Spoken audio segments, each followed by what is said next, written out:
Yes, thank you. And with that, we have learned so many different things that we can go out there and try to do digitally for our businesses, new marketing strategies that we can implement. But the question on everyone's lips, I'm sure, is how do I make sure that that's actually worth my time and money? So we are bringing up David back on stage for his final keynote on marketing ROI. I will let him take it away. Thank you, David. Thank you. Hello, hello, hello. I have a clicker that works. I have a spare, and I have another spare. And for the record, I tested this clicker before the first keynote, and it worked. So I don't know what happened. But see, that sounded a little defensive. I didn't mean for that to happen. It's a funny thing, like when you do a presentation like this, you go home and you think, man, I wish I'd have done something different.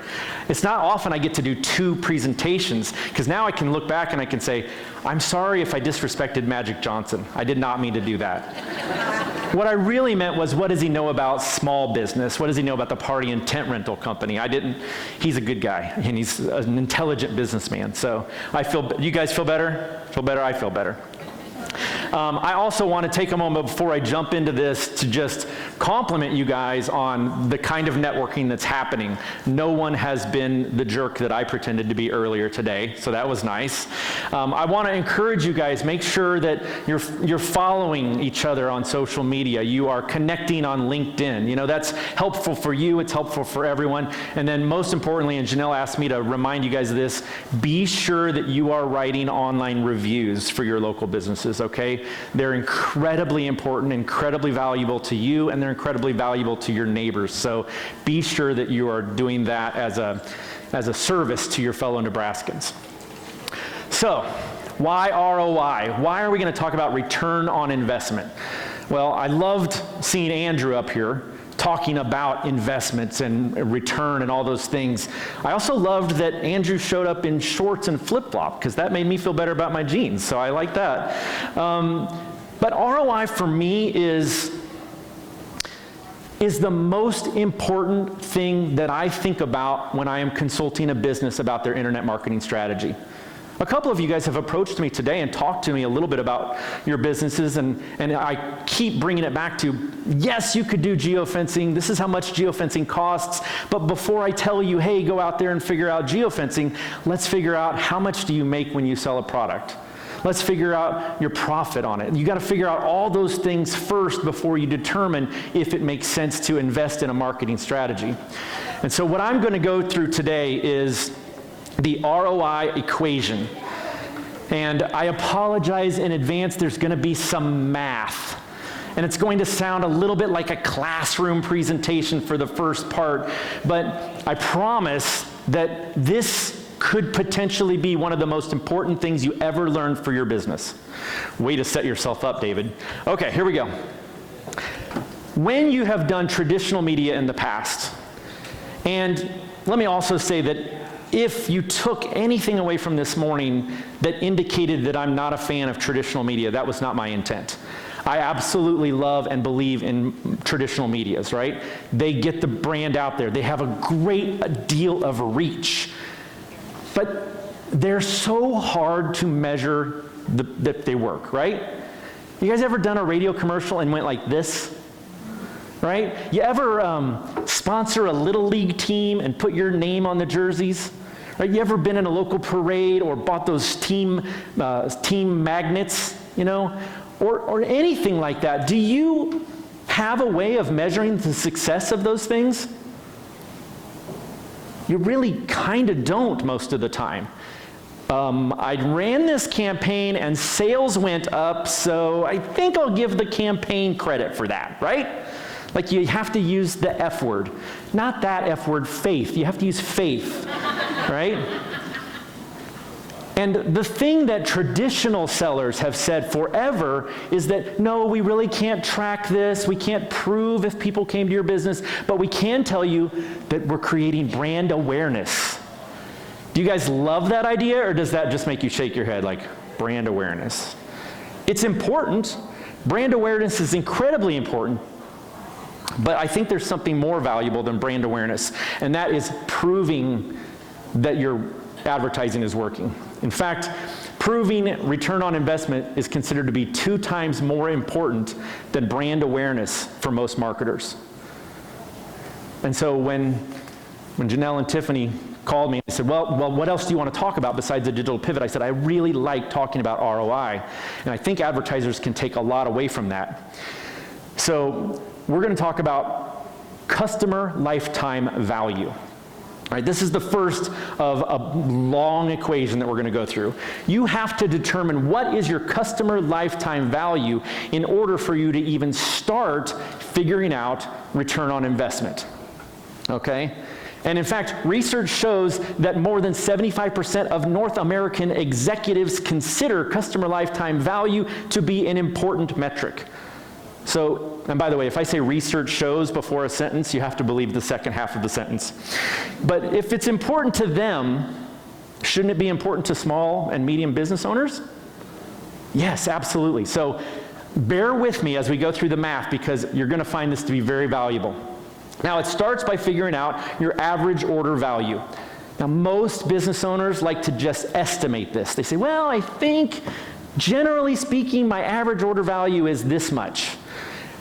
But I want to encourage you, don't guess at as many of these parts of the equation. If you can get them accurate, the recipe, if you get the ingredients in the recipe right, the cake will be right at the end, right?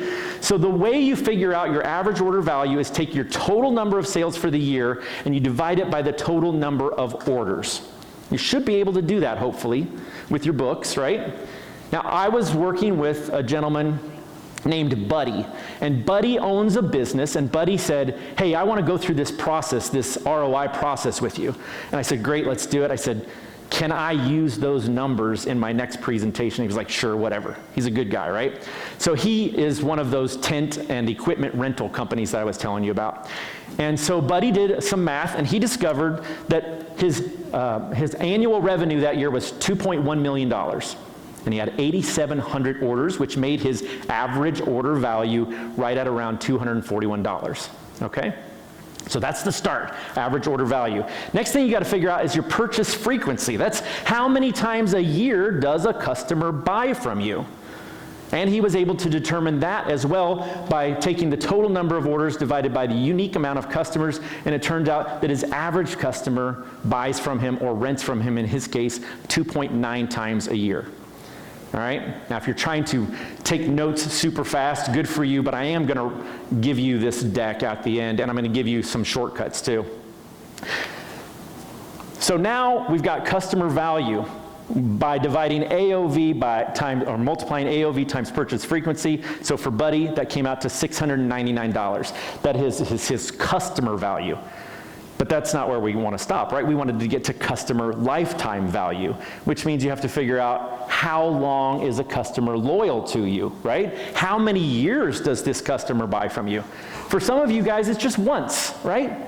Just one purchase and then they're done, and you hope they tell all their friends. For some of you, it's over and over and over, right?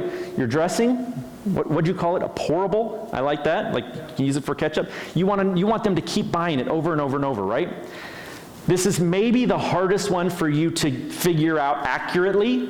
Even Buddy told me, he's like, I don't know, David. Sometimes I'll have somebody rent a piece of equipment from me and then I'll never see them again. But I also have customers that have been renting from me for 15 years. So I'm just going to have to guess at this one. And he guessed the number 5. He felt like his customer's average lifetime was 5 years. So with me so far, this is how much they spend. This is how much they spend per year. This is how many years they're with us. And that gives us our customer lifetime value. For Buddy, that came out to be $34,095. That sounds good, right?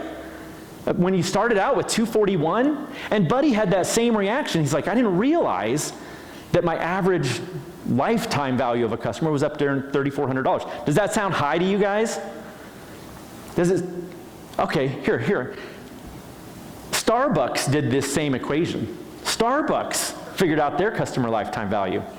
Any guesses? 200 what? $200? Over the course of a lifetime, the average Starbucks customer is worth $14,099. And my daughter and my wife are a big part of that. There's a problem with this number though, right? And some of you are already doing it in your head, and Andrew alluded to it earlier. It doesn't take into account the cost of your goods and your services and your payroll and your taxes and your rent and all the things that are expensive. So Buddy doesn't actually make $3,400 profit on every new customer, right? So you know where I'm going with this. We got to figure out the profit piece. So now we need the NPP, or the net profit percentage. Hopefully this is a number that you know. My research shows, oh wait, back up. Customer lifetime profit is figured out by taking the CLV times the NPP. That's a lot of abbreviations, I know. My research shows, so you have to believe me, right? That a business's net profit percentage should be a minimum of 15 to 20%, and that a healthy business's net profit percentage is closer to 40 or 50. So I don't know what yours is, but Buddy, who rents equipment instead of sells equipment, had a real hard time with this. So we said, well, let's go really, really conservative, and we went with 15%. Now that $3,495 number is much more realistic. When he makes a sale and that customer sticks around for 5 years, they're going to put about $500 in his pocket. With me so far? It's a lot, I know. So let's just recap what we've talked about. Your average order value is figured out by taking your total number of sales divided by your number of customers. Your purchase frequency is how many times they buy from you over the course of a year. And that gives you the customer value. And then the customer average lifetime value, or lifespan, is how many years they buy from you, leading to customer lifetime. And then you figure out your profit, and you've got your customer lifetime profit. And here's what those numbers looked like for Buddy. Now, I know it's a lot of math, a lot of abbreviations. I hope this is something that you guys will take and implement in your businesses. Because what it will allow you to do is say, well, I'm about to invest, say, $1,000 into this search engine marketing campaign. And now I know, based on these numbers, that I need, how many would Buddy need?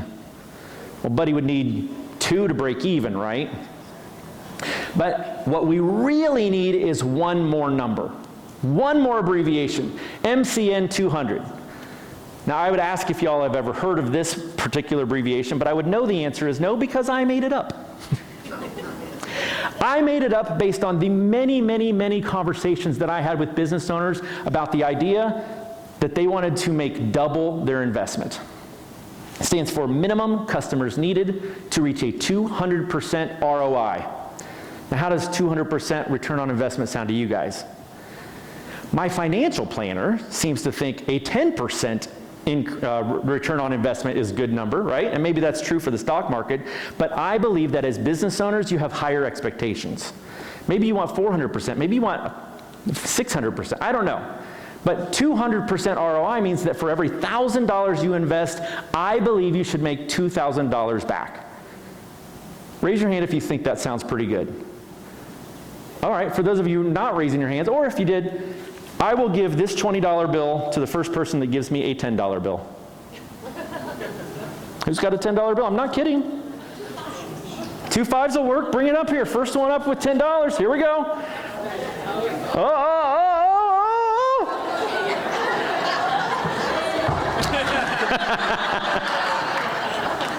Where did he come from? I saw this guy coming, but man, he came out of nowhere. Wow, you really wanted a 200% return on your investment, didn't you? If I did it again, would I have more of you? Have I made my point? Like, I know that most business owners want to make a fortune on their advertising campaigns. I want that too. But I truly believe that you should set a minimum expectation so that you can say, for every $1,000 that I invest in any marketing campaign at all, whether it's digital, whether it's geofencing, SEM, social media, whether it's an outdoor billboard. These guys sell outdoor billboards, right? Whether it's TV, radio, whatever it is, you should be able to make twice your money. So that means that Buddy has to get about 4 customers for every $1,000 he invests in marketing. which, by the way, not hard. We blow that number out for Buddy. In fact, we put a stretch goal in place for 400% for him, right? So all we got to do is get him 7.5 or 8 customers every month for him to be incredibly happy with his investment. So I'll put that up there for you one more time, because I really want it to catch on and spread out. Be sure and copyright David McBee, MCN 200. 200% return on your investment. Now, my question to you is this. I was really hesitant to do this presentation because of all the abbreviations and all the math. That's not terribly fun. I can see from your faces, you're like, wake me up, David. And some of you were taking notes, but what if there was an Excel spreadsheet out there that did all the math for you? Yes, please? So I created this, and basically all you got to do is fill in the yellow fields with your business's numbers, the red field with the amount that you want to invest into your campaign, and then it will spit out your MCN 200 number and an MCN 300 number and a 400 number.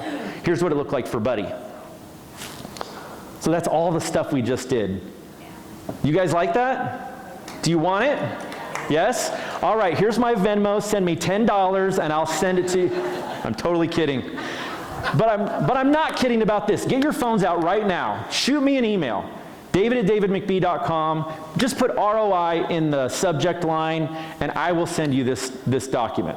Right now, it's totally okay for you to get your phones out. And while you're doing that, I'm going to tell you a quick story. One time I was doing a presentation and there was a guy in the front row on his phone the whole time. And I had it. I was feeling so disrespected. I was like, hey Tanner, while you're on your phone there, be friends with me on Facebook. Maybe then you'll care what I have to say. I needed a Snickers real bad that day or something. And he looked up at me and he goes, I was just taking notes on your presentation. I was like, oh my God, what have I done? I'll never call someone out for being on their phone again. All right, so hopefully by now I've got about 100 emails with ROI in the subject line. I'll send you that calculator, and I really, really, really want you to use it. I want you to make sure that when you sit down with your marketing firm or your marketing person, that this is the standard you hold all of your advertising campaigns up against. Now, what if you're not getting a 200% return? What if you need 5 customers to get 200% return and you're getting 4? Well, you're still profitable, right? And to Wesley's point, he was talking about you could even lose money on a campaign, but the benefit that you get from those Amazon reviews can benefit you further in the future, right? So this isn't a hard rule, but it is an incredibly good way of measuring your return. Now, this isn't a conversation we could have had 20 years ago. You really couldn't measure the exact impact of a campaign before digital came along. But tell me if you agree with this. One of the best things about digital is being able to have something tangible at the end of the month and say, this is what it did, right? These are the sales numbers. These are the clicks. This is the web traffic. These are the things that we love. And so now I'm going to go through all the ways that we can measure the impact of digital campaigns, starting with the classic CTR, or click-through rate. We talked a little bit about that this morning, right? So if a campaign is getting a click-through rate that is above average, that's a good indicator that it's working. But what it's really saying is that people are clicking on your ads, you're targeting the right metric, you're targeting the right market, you're showing the right message, and people are clicking it. That means it's actually working, right? The next tactic that we can measure is something called view-through. Now, view-through is one of those display metrics. Remember what I said the click-through rate of display was, 0.1%? I think about that sometimes. I think, only 1 in 1,000 people clicked on the ad. Does that mean the other 999 were a complete waste? No is the right answer, right? Because we see the ad. Let's say you were interested in a swimming pool, and you saw Paula's Pools ads showing up, but you were busy. You were reading about hiking. You were checking the weather. You were doing other stuff. But then your wife comes to you later and says, hey, you know, you're getting that big sales bonus. Let's put that into the pool we've always wanted. What's going to pop into your head? Paula's Pools. Now, here's my question. You have to go find Paula's Pools. Do you surf the web hoping to see her display ad again? No, who would do that? That's like going to your mailbox hoping for an auto repair ad so that you can find an auto repair company. No, you're just going to go straight to Google, you're going to type in Paula's Pools, and you're going to go to Paula's website. You might even remember that it was paulaspools.com and go directly there. Well, digital technology, if prepared properly, can attribute that visit to the website to the person who saw the ad, even if they didn't click on it. Because basically what we know is this: we delivered an ad on this device, and then one of the devices that's cross-device matched to this device, whether it's a laptop or a tablet, went to paulaspools.com. And so now we can tell Paula, hey, yeah, that guy didn't click your ad, but he did come to your website. Website engagements is another one. That's a really important one. Do you have particular pages on your website that you want people to visit? Does everyone go to the home page and then leave? Or do they go to the home page and then go to a deeper page and a deeper page? They stick around, they do some research on your website. Are they looking at your most profitable products and services? Website engagement is a really cool way of measuring the impact of a campaign as well, especially form completions. If you have a form on your website that captures leads, that's a really good one to measure. And then, of course, there's phone calls. And you can put a call tracking number on your website and measure all the phone calls that come from your digital campaigns, or you can put dynamically inserted call tracking numbers that are specific to the different campaigns. Or said another way, somebody clicks your Google AdWords ad, they go to your website, they get a brand new phone number that's not your normal phone number. It'll forward to your phone number, but you can actually attribute that phone call to that click. So if you're not doing that, call tracking. Hey Josh, what's the company we use for call tracking? Call Tracking Metrics. Call Tracking Metrics. That's a really clever name. We won't have any trouble remembering that, but that's a really good way of measuring the impact of your campaign as well. Also, that company allows you to record the calls, so you can literally listen to them and see if they're garbage calls, spam calls, or actual clients. And then, of course, foot traffic. Now, this one's interesting. Several of you guys approached me, throughout the day and wanted to hear more about geofencing. I think geofencing is one of those really cool, sexy media strategies that everybody's talking about. It's not a perfect fit for everybody, but I want you to understand the general basics of how it works, okay? So, let's say I own a furniture store. This is Dave's Furniture. I want you to come to my store, right? Over there, across the town, is Josh's furniture store. Well, I'd really like to show my ads to the people in that building, right? Hey, Josh, can I put a billboard for my store up in yours? No.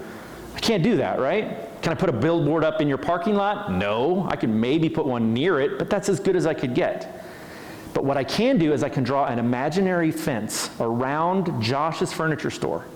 And then when all y'all, I did it again, all y'all go to Josh's store and you've got your smartphone with you. Anybody go anywhere without their smartphone? You ever leave the house without your purse or your wallet? You're like, I'll be all right. You leave the house without your smartphone, what do? You turn the heck around.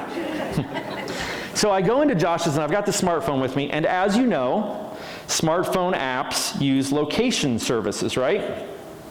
Now, I don't know if you can see this or not, and I didn't do this on purpose, but this is how many apps I have running right now, like 20 or 30 apps. And a lot of those are recording my location data, and then they sell that.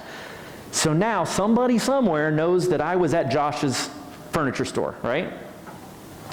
Meanwhile, I'm over here with my furniture store, and I'm like, I really want to show ads to those people. So when they leave his store and they go about their lives, I start showing them my ads. That's what geofencing is. That's pretty cool in itself, right?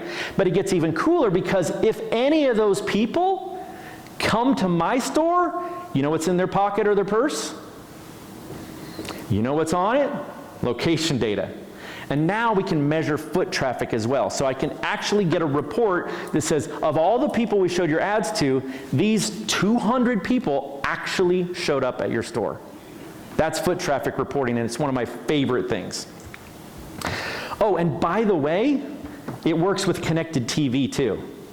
And no, you don't have to lug your big screen TV into Josh's store for it to count. It just knows that that device belongs to that same person based on cross-device matching. So if I go to the website and whether I click the ad, whether I don't click the ad, doesn't matter. If I see the ad, if I've got it on my phone, any of these things, we can basically measure them, okay?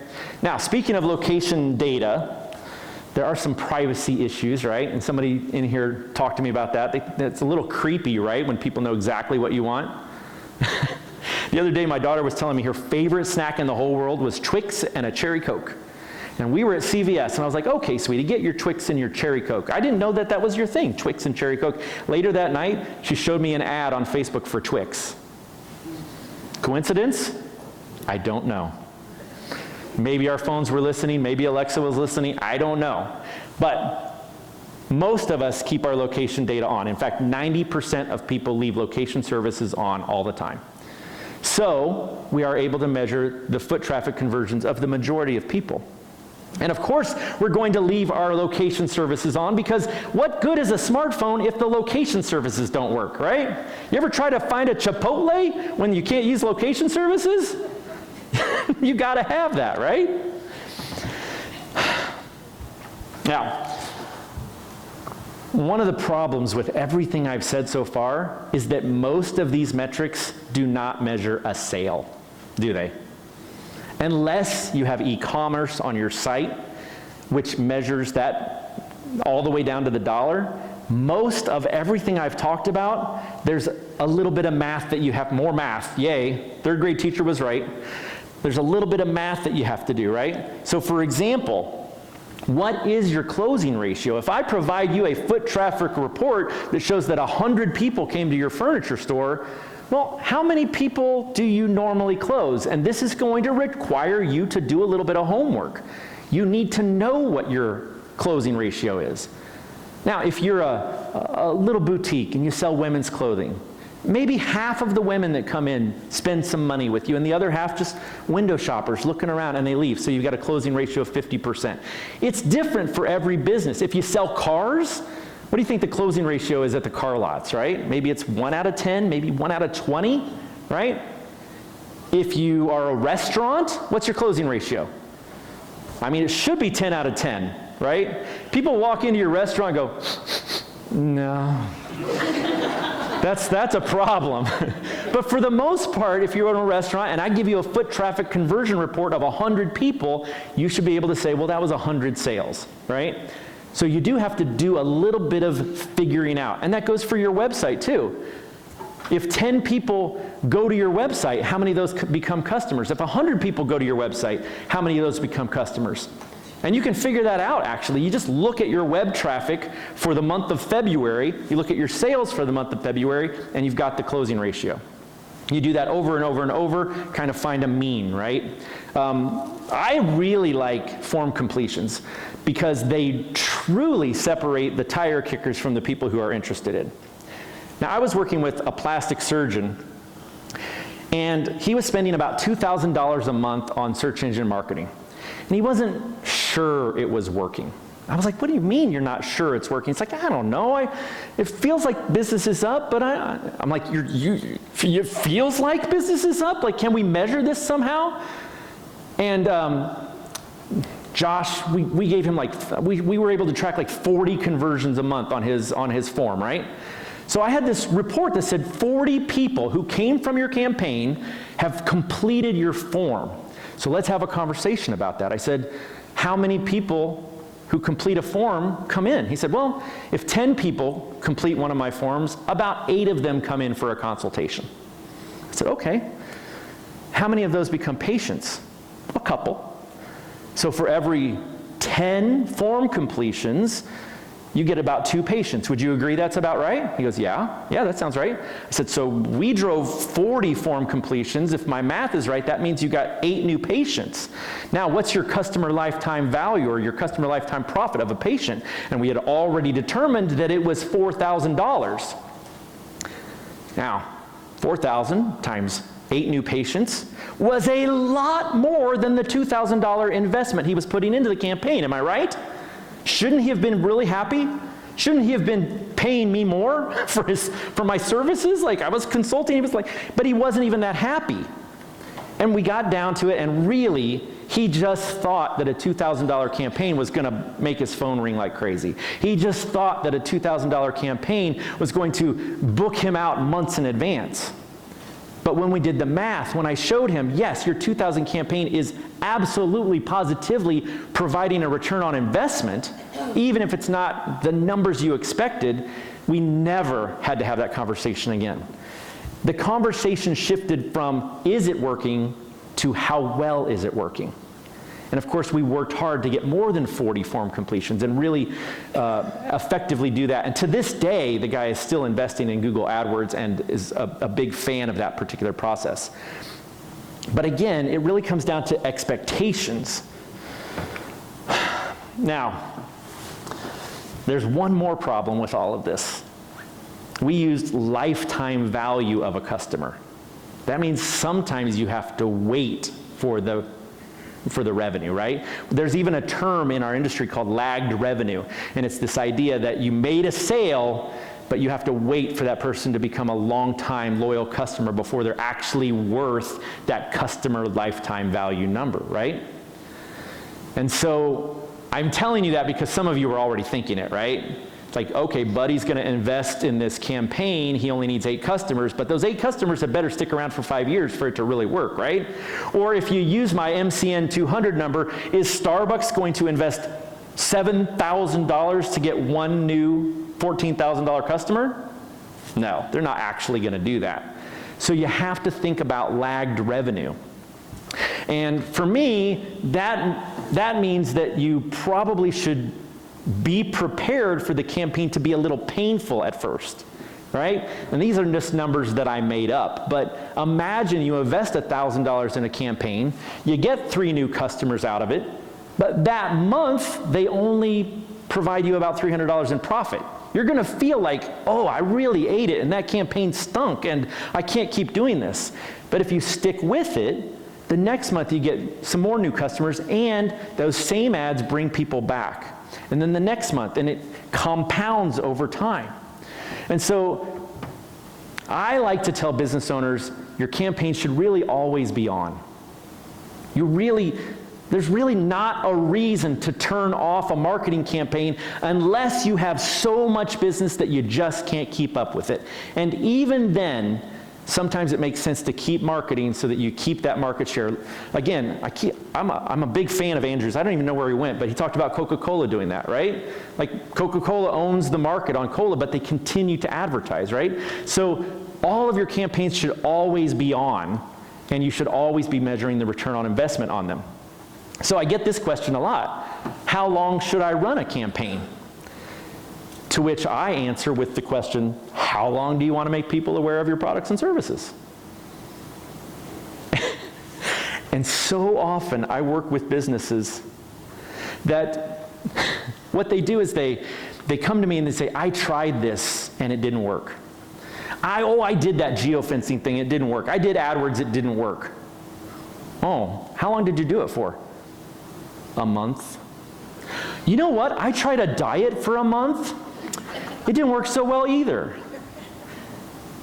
The people who are successful at dieting, they don't think of it as a diet that they're going to do for a month or 2, right? They make a healthy lifestyle change, right? They say, okay, from now on for the rest of my life, I'm gonna exercise 3 or 4 days a week, and I'm gonna make healthier choices. I'm gonna drink a little less Pepsi and a little less Taco Bell. And over time, they become healthier, right? And that's really what I'm kind of hoping that happens with your campaigns, is that you dive into them, you have this new way of calculating their effectiveness, and you can measure the impact of it, and you can keep it on all the time. And with that, it'll have a much stronger long-term impact. So let's see, how much time do I have left? Oh, about 5 minutes. All right, perfect. I have really enjoyed speaking to you guys. I've enjoyed getting to know you during the break. I felt very, like I said in the beginning, I felt very challenged to speak to people at all different levels of digital expertise, right? But I hope that I was able to accomplish the 2 goals that I set forth, right? Did I get you to think? Did I get you to think about something in the digital landscape that can help your business?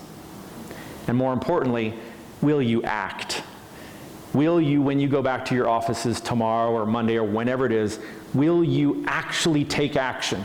Will you finally put e-commerce on your site because that's something you've been meaning to do forever? Will you finally get a mobile responsive website? Will you finally hire an expert to take care of your digital needs? Will you take that return on investment calculator and hold the campaigns that you're running up to that standard and future campaigns? I hope that you do. I hope that you call me a month from now or 2 months from now and say, David, I canceled that garbage campaign, we shifted the dollars into this, and it's very, very effective. I really didn't just want to come here and spend one day with you and entertain or educate you. I really hope that the time we've spent together will make you take action that will help your business grow. That's what I really hope for you guys. And with that, I'm actually done.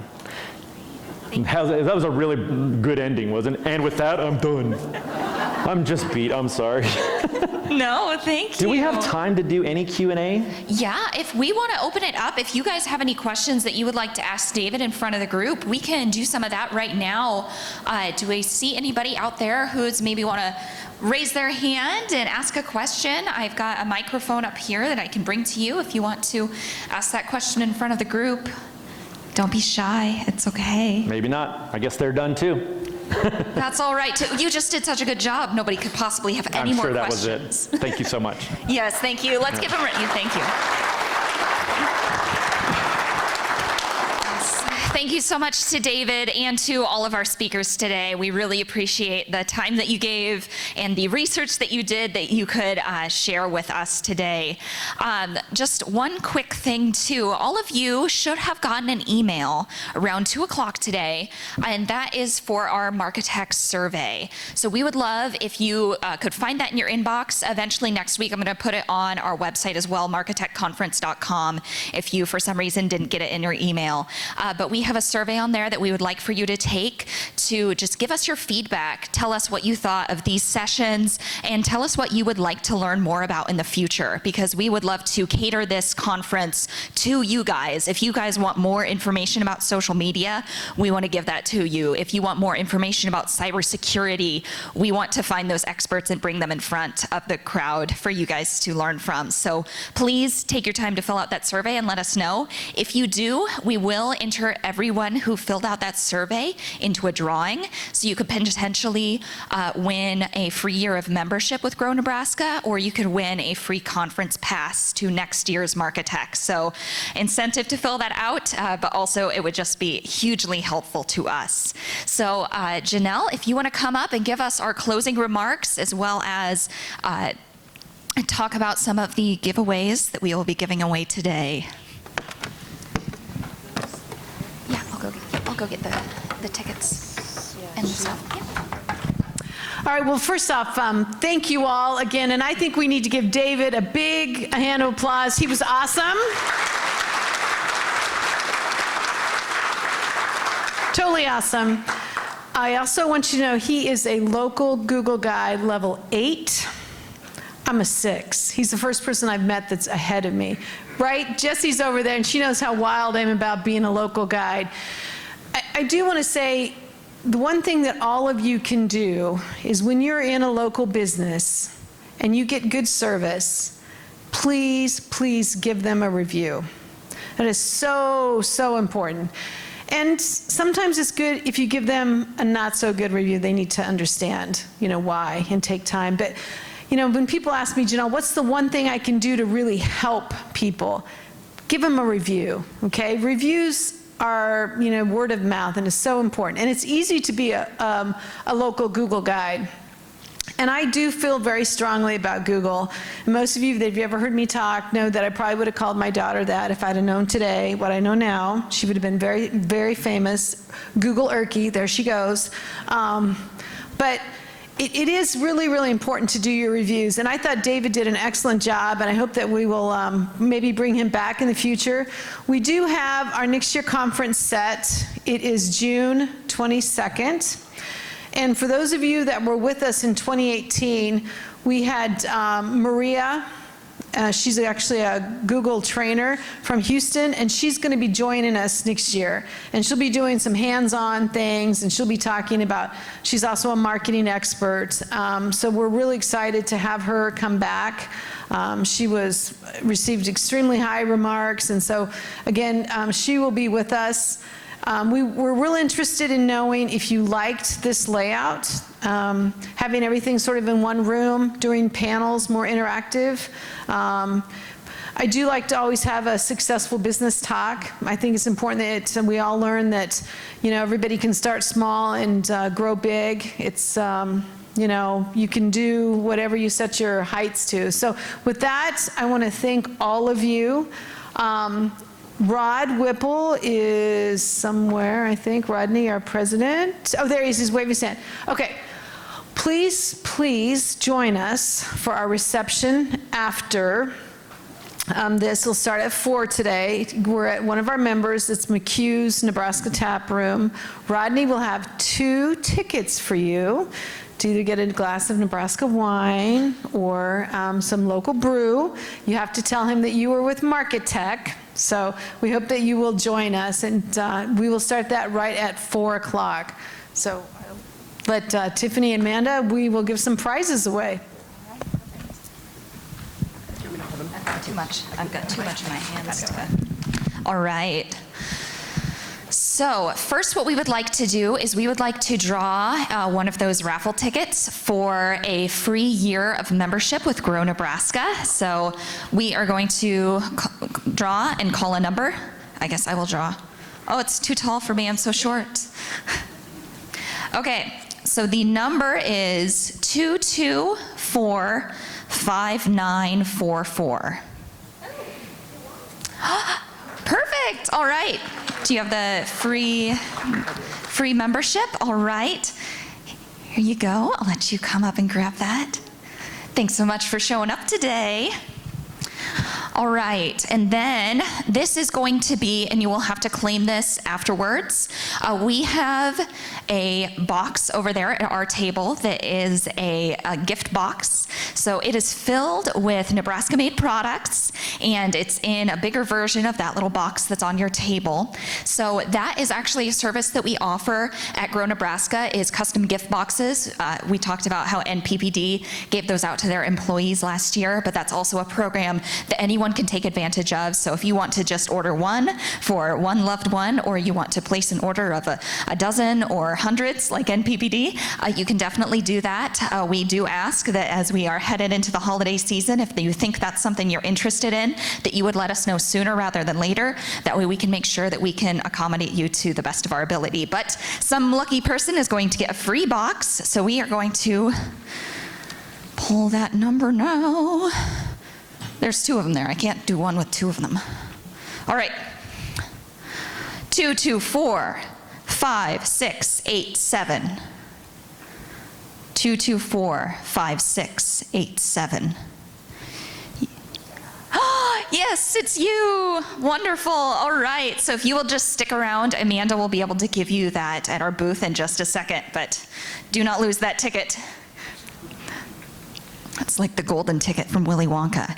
Yes, and so now we want to give away a free conference pass, and what we're going to do for that is going to draw from those who filled out their networking passports.